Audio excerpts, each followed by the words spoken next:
Oke guys, kita masuk di penetapan kadar Fe dalam tawas Feri metode kolorimetri standar seri.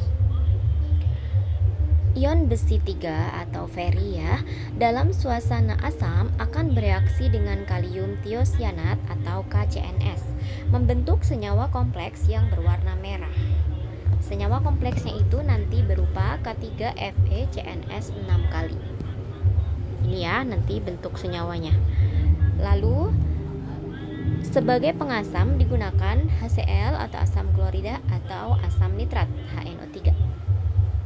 Oke, reaksinya adalah Fe3+ ditambah KCNS ini sebagai pengompleks ya, yaitu 6 KCNS membentuk K3FeCNS 6 kali, yaitu senyawa kompleks yang berwarna merah dan 3K+. Nah, senyawa kompleks ini bernama K, yaitu kalium. Nah, cara bacanya itu bilangan koordinasinya dulu ya, yaitu heksa. Lalu CNS itu adalah tiosianato. Jadi sebenarnya kan tiosianat, tapi dia ada O-nya belakangnya ya, karena dari dia bertindak sebagai ligan. Jadi tiosianato. Lalu Fe di sini kita sebut sebagai ferat. Ya, ferat. Tapi feratnya itu berarti kita harus berpikir apakah ferat 2 atau ferat 3 gitu ya. Nah, untuk ditahu ferat 2 atau ferat 3 ini kita bisa melakukan anak-anak ya, pengionan gitu ya. Nah, ini K ini kalau mengion jadi 3K+, dan FeCNS 6 kali ini akan menjadi 3- ya, supaya netral ya. Nah, terus untuk membilokskannya, ini biloksnya itu per ligan gitu ya guys ya. Ini namanya ligan. CNS itu dia negatif 1 ya. Ini muatannya negatif 1, itu dari hafalan ya. Terus dikali 6 yaitu -6, dan totalnya harus negatif 3, sehingga supaya negatif 3 maka di sini positif 3. Betul ya? Karena positif 3 sama negatif 6 hasilnya negatif 3. Maka di sini ferat yang dimaksud adalah ferat 3. Gitu ya anak-anak ya. Jadi dia adalah kalium heksatiosianato ferat 3. Nah, berikutnya adalah pembuatan larutan stok dan larutan standar dan juga larutan contoh. Pertama, larutan stok itu ditimbang plus minus 0,060864 gram dari padatan tawas Feri amonium sulfat yaitu NH4Fe SO4 2 kali 12H2O. Tidur kah? Tidur. Kemudian dilarutkan dengan HCl pekat tetes demi tetes dan aquades hingga larut. Lalu setelah larut dimasukkan ke dalam lab ukur 100 ml, ditera dan dihomogenkan seperti biasa. Nah, maka guys, untuk menghitung ya, ini kan dalam bentuk gram terus dikasih masuk ke 100 mili, maksudnya dari gram masuk ke mili gitu ya. Nah, ini kalian harus mencari miligram per milinya gitu. Nah, berarti caranya untuk mencari miligram per mili dari ini larutan stoknya adalah larutan stok Fe ya. Ini namanya larutan induk Fe atau larutan stok Fe. Induk Fe. Nah, jadi ini kita harus mencari berapa miligram per milinya si larutan induk Fe itu tadi. Gitu ya. Nah, untuk mencarinya kita menggunakan rumus sebenarnya dari rumus biasa sih guys ya.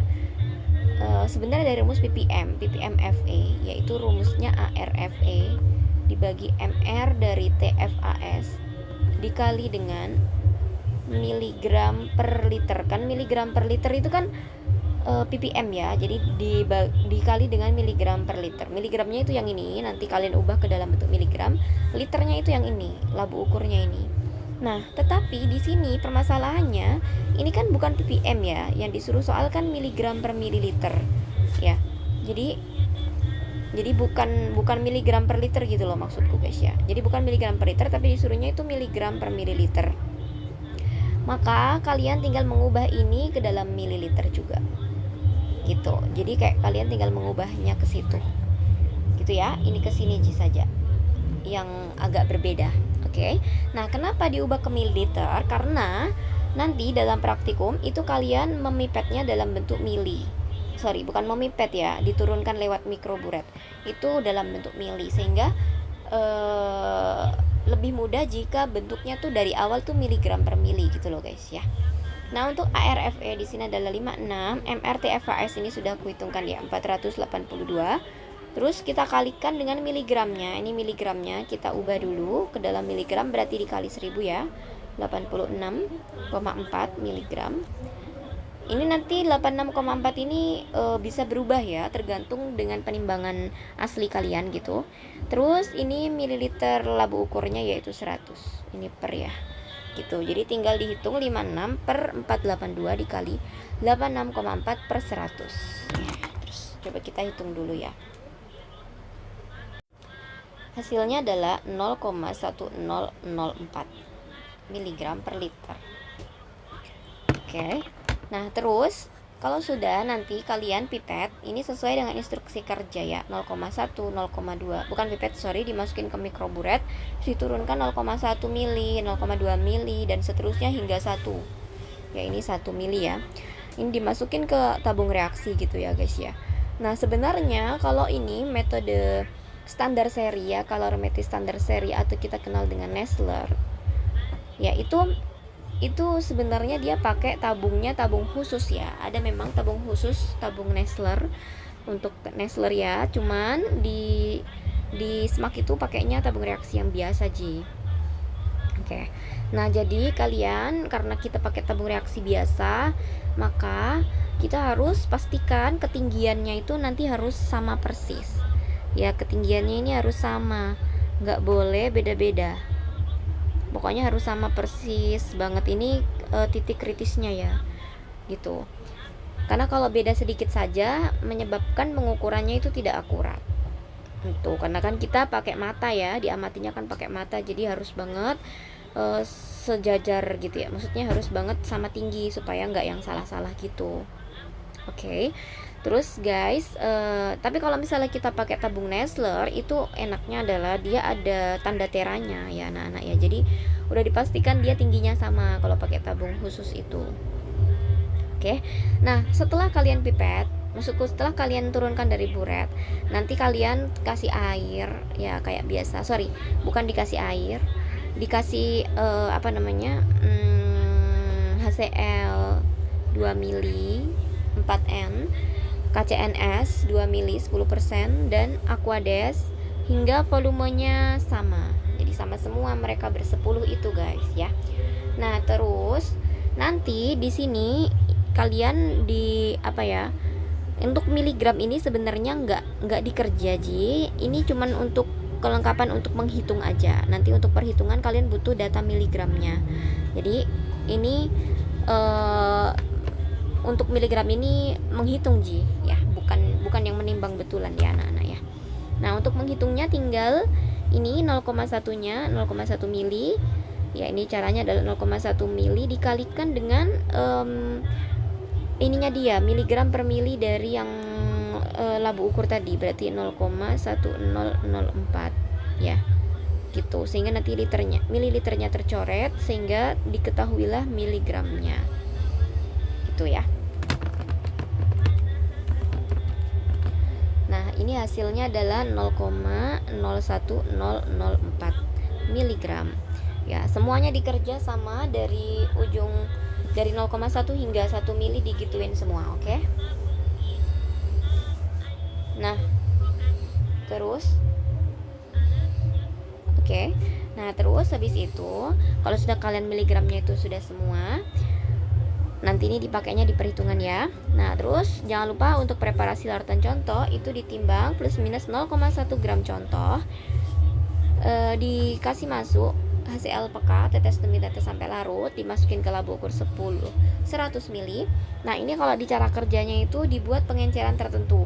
Tapi kalau aku lihat dari perhitungannya itu sepertinya dia memipet 10 ya, dari sini dia memipet 10 terus dimasukin lagi ke yang labu ukur 100 yang lain gitu, labu ukur labu ukur 100 mili juga, tapi yang LU yang lain gitu, bukan LU-nya dia lagi gitu guys ya. Jadi nanti 100 ini dipipet 10, masuk lagi ke 100, lalu dipipet 5 gitu. Tapi kalau tadi kulihat dari data pengamatannya, dia pemipetannya 2 kali. Ada yang 5, ada yang 2 mili ya anak-anak ya. Jadi kayak besok tergantung pembimbingnya sepertinya ya. Nah, terus habis dipipet seperti biasa ya, dimasukkan ke tabung reaksi di akhir sebelum diamati itu dimasukin ke tabung reaksi, terus dikasih reaksi pengompleks seperti biasa, yaitu HCl ini sebagai suasana, KCNS sebagai pengompleks, dan Aquades sampai volumenya itu sama dengan si standar tadi. Jadi mereka ini harus sama semua ini ya gitu. Terus habis itu dibandingkan dengan warna deret. Oke. Nah, misal untuk cara perbandingannya itu kita ngelihatnya dari atas ya anak-anak ya. Jadi itu ibaratnya kita kayak ngelihat sumur. Nah, persis kayak gitu mata kita itu posisinya ya. Sekalian pilih yang mana yang paling mendekati dengan si contoh. Misalnya dia mendekatinya sama yang ini. Nah, nanti tinggal dihitung nih kadarnya berapa gitu. Nah, untuk menghitung kadarnya ya anak-anak, kita kadarnya nanti berupa persen Fe. Itu rumusnya adalah faktor pengenceran dikali dengan miligram standar Fe. Jadi misalnya tadi ini soal kita, sampel kita ini samanya dengan yang ini, berarti nanti kita pakai miligramnya dia gitu, miligramnya 0,5 ya. Tinggal kita hitung, berarti 0,5 dikali 0,1004. Jadi hasilnya 0,0502. Jadi nanti kayak FP dikali 0,0502 kayak gitu anak-anak ya. Terus nanti dikali 100% dibagi dengan MG contoh. MG contohnya itu dari sini. Ya misalnya kalian nimbang 0,123 gitu ya, 1230. Maka nanti kalau diubah ke miligram berarti 123 miligram. Gitu ya. Jadi ini diubah ke miligram ya anak-anak ya. Gitu. Oke. Nah, terus untuk faktor pengencerannya berarti kalau kita lihat dari sini, dari 100 ke 10 berarti 100 per 10, terus dikali lagi sama 100 ke 5 berarti nanti 100 per 5. Jadi nanti hasilnya selalu ingat ya, yang besar di atas, yang kecil di bawah. 100 bagi 10 itu 10, dikali 100 bagi 5 itu 20. Maka nanti pengencerannya 200. Ya. Gitu, faktor pengencerannya 200 ya. Oke, jadi seperti itu ya cara perhitungannya. Terus nanti tinggal dihitung hingga didapatkan kadar Fe yang kemungkinan gitu, karena ini kan gak yang akurat banget ya anak-anak ya. Oke, terus untuk metode, kita bahas tentang metode kolorimetri standar seri atau kita kenal dengan metode Nessler ya. Apa itu? Yaitu cara analisis kuantitatif sederhana. Jadi dia kuantitatif guys, karena dia bisa menentukan kadar ya. Tapi sederhana karena memang dia pakainya detektornya nggak yang secanggih spektro gitu ya. Dia pakai detektornya cuman mata aja. Jadi dia pakai detektor mata. Yang mana ini tentu banyak ini ya kesalahan gitu ya, detektor mata nggak akurat gitu maksudnya. Terus untuk menentukan konsentrasi suatu sampel dengan cara membandingkan ya, membandingkan apa? Membandingkan warna sampel dengan warna standar ya, yang telah diketahui konsentrasinya gitu guys. Nah, untuk metode kolorimetri standar seri ini ada persyaratannya, yang mana larutannya harus berwarna. Makanya tadi dia pakai pengompleks KCNS ya. Terus dia warnanya harus stabil. Jadi kalau selama diamati itu nggak boleh tiba-tiba berubah jadi kuning gitu ya. Nah, nggak boleh. Terus juga larutannya harus transparan, nggak boleh ada keruh sama sekali. Oke. Nah, itu ya guys untuk kolorimetri standar seri.